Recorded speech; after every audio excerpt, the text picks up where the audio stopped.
सूरत अल बकरा आयत 228 इद्दत हुकूक और इस्लाह का कुरानी निज़ाम डीप रिफ्लेक्शन तर्जमा और तलाक याफ्ता औरतें अपने आप को 3 हैज़ तक रोके रखें और अगर वो अल्लाह और यौम आखिरत पर ईमान रखती हैं तो उनके लिए जायज़ नहीं कि अल्लाह ने उनके राह में जो पैदा किया है इसे छुपाएं।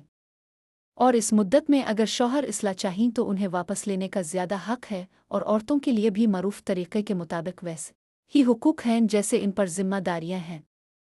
अलबत्ता मर्दों को उन पर एक दर्जा हासिल है और अल्लाह गालिब हिकमत वाला है।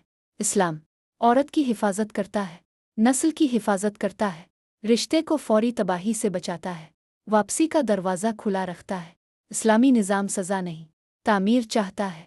तलाक इख्तिताम ज़रूर हो सकती है मगर इस्लाम में ये बेतरतीबी नहीं बल्कि हिकमत के साथ है। इद्दत सिर्फ इंतज़ार नहीं, ये सोचने का वक्त है, हिफाजत का वक्त है, इस्लाह का मौका है। और याद रखो, औरत के हुकूक भी हैं, इसकी इज्जत भी, इसका मकाम भी। ये दीन तवाज़ुन का दीन है जहाँ रिश्ते इंसाफ के साथ कायम होते हैं।